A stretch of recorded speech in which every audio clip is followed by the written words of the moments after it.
Last week we only really did this one time because we were out on a retreat with the staff that was here at the church. But I'm so glad to be back. There's so many things that I'm always excited about sharing with you, and glad to be back online and getting an opportunity to do that with you. This is going to be a big week for us. There's just a lot of things that are going on. Personally in our lives, and we are going to be working on what God's got in store for the church for the weeks and months to come, even the years to come, in order to know what God is doing. And so be in prayer for us as we continue to look forward to what God's got in store for us, as we continue to plan out where God wants us to be, as we continue to call people into a state of revival, call people back to God, and that's something that we are so interested in doing time and time again, to calling people back to a personal relationship with Jesus Christ, calling people to an intimate study of his word, calling people into a state of revival to experience what God is doing in their lives. And I'm excited about the opportunity to share that with you. Just want to encourage you to continue to be the sort of person, like we talked about Sunday, that bears the mark of Jesus on your life, that you are committed to Jesus, and and understand that we are supposed to bear the fruit of the Spirit. But by being people that bear the fruit of the Spirit, we're going to bear the mark, the image of our Creator upon our lives, so that people everywhere will know that we are His. And we've been working our way through the book of Judges, and I'm excited about it, even though this is kind of a trying time through the book of Judges. We've seen Gideon, we know what Gideon was about. We know Gideon's story, the guy that was nervous, unfaithful, maybe skeptical, and God gave him the courage so that he might be able to lead the nation into this just marvelous victory. And then, like in so many different things, good intentions lead to bad results in ways, because people wanted to make him king, and he's like, no, God needs to be king, but I want to be wealthy, I want to be taken care of, I want to be treated like a king.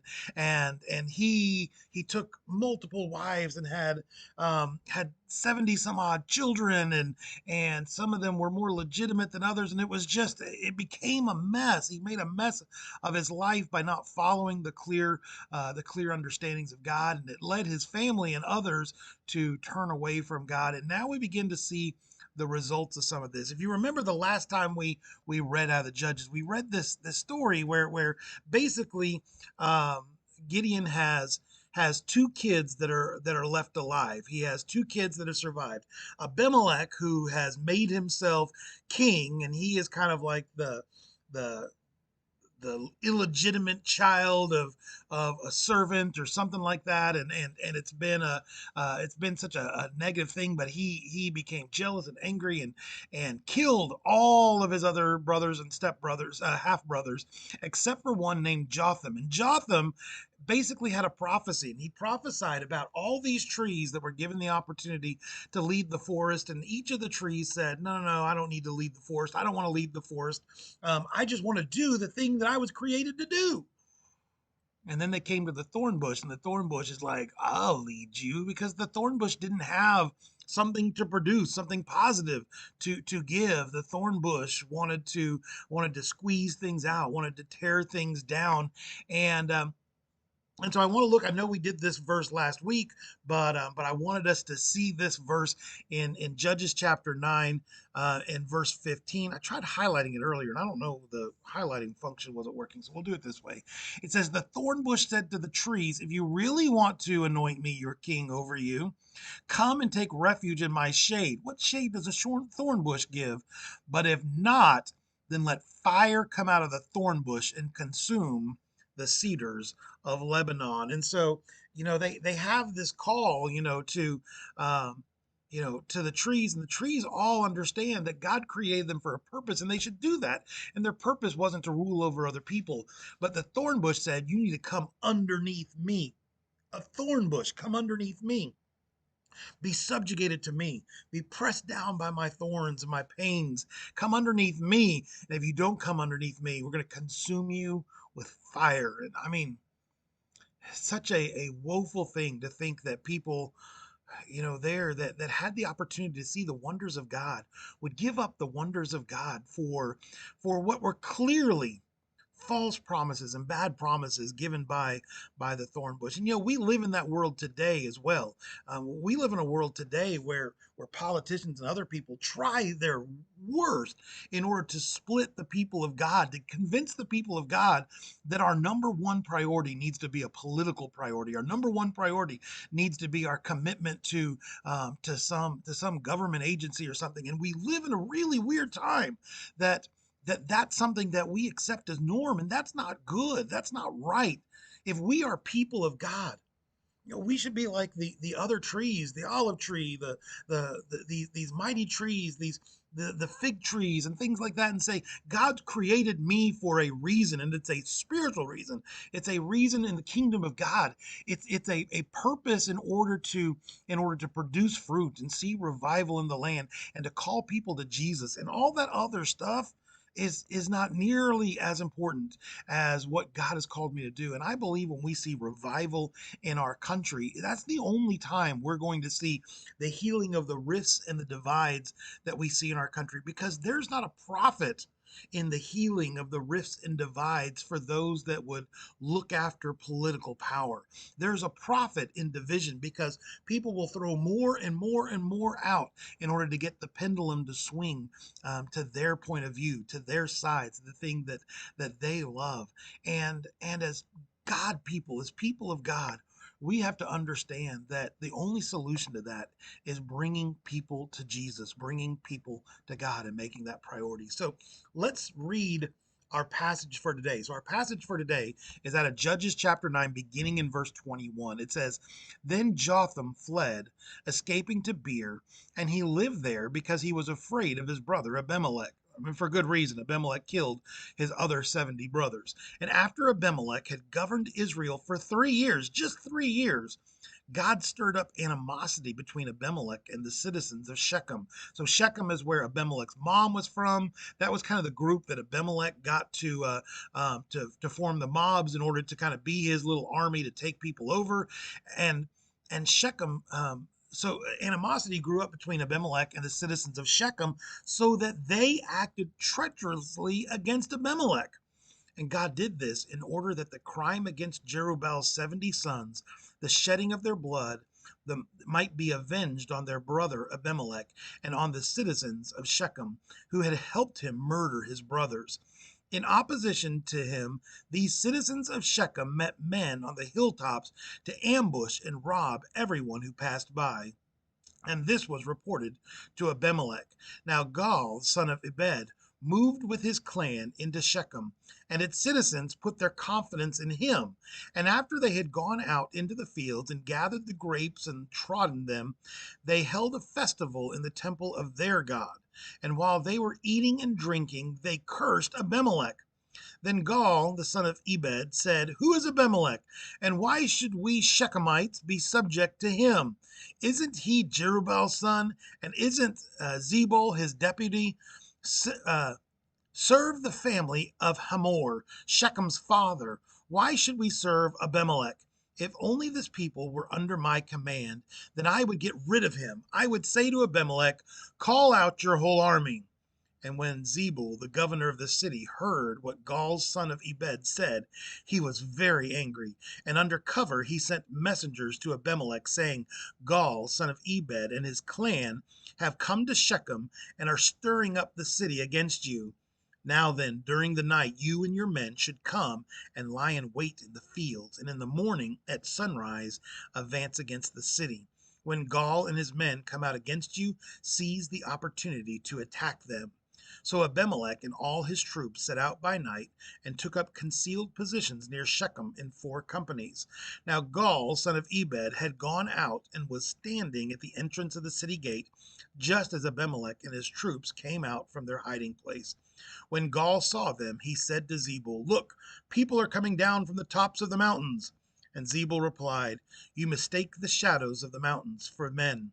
But Gaal spoke again, Look, people are coming down from the central hill, and a company is coming from the direction of the diviner's tree.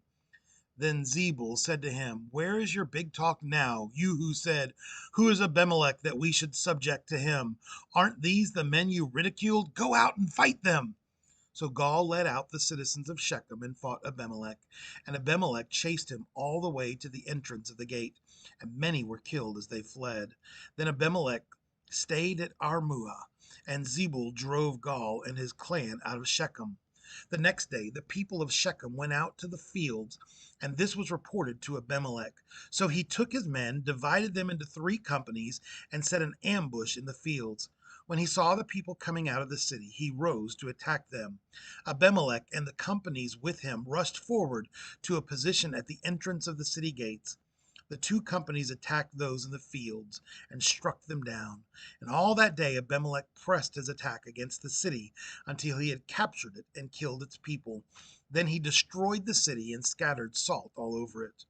On hearing this, the citizens in the tower of Shechem went into the strongholds of the temple of El Berith. And when Abimelech heard that they had assembled there, he and all of his men went up to Mount Zalom, and he took an axe and cut off some branches, which he lifted to his shoulders. He ordered the men with him, "Quick, do what you have seen me do." So all the men cut branches, followed Abimelech. They piled them against the stronghold and set it on fire with the people still inside.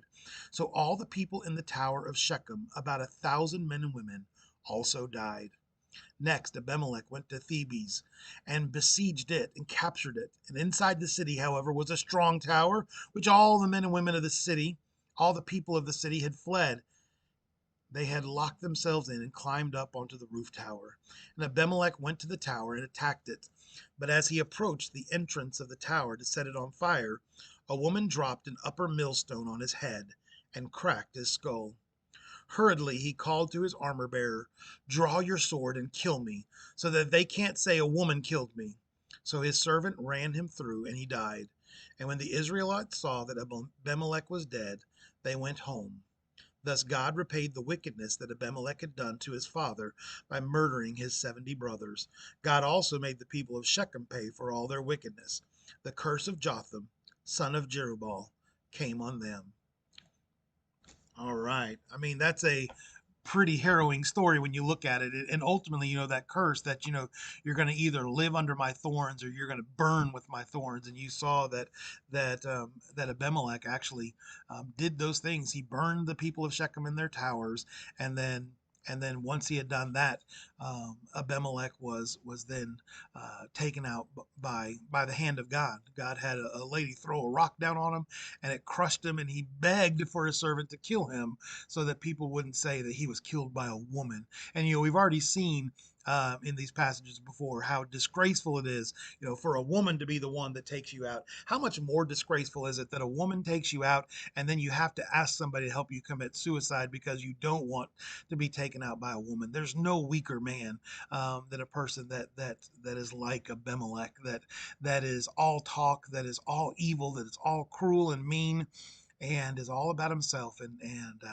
it's such a horrific story to think about. Um, but it's also important for us to realize that God is in control. I mean, the reason Abimelech was where he was, with his treachery and things like that, he thought he was in charge, but he wasn't in charge.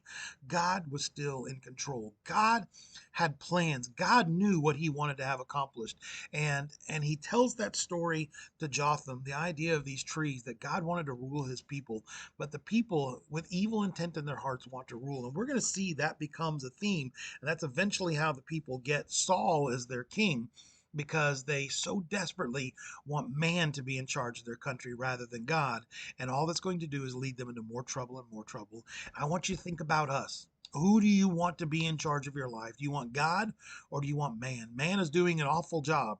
All right. Man does terrible things all the time. Man does things that look after the man rather than look after the good of the people that God has put us around. And if you continue to look for safety and security in the men and the politicians and the things of this world, and just like the nation of Israel at this time, you're going to be disappointed. you're going to be sorely disappointed. And so I urge you to turn your heart to God, to turn yourself to kingdom purposes, to be about redeeming and saving the world, not through some sort of legislation, but redeem and save the world through the only thing that can redeem and save people. That is the blood of Jesus Christ. All right. I'm so excited to be able to share with you. I look forward to sharing with you more as we continue to work our way through the book of Judges. We're only like halfway there, so we've got a long way to go. And so I want to encourage you to stick with us and keep with us. All right. Well, God bless you all. Love you guys so much. I'm so glad that you spend some time with me. Make sure you like and share and leave comments below, and we will talk to you guys soon. We have sweet tea with the pastor tomorrow too, so don't forget that. And if you want to come, somebody had asked me Sunday, you're more than welcome to come and be a part of that. 10 o'clock down in the fellowship hall. We'll see you there. All right. God bless you guys, and we will see you soon.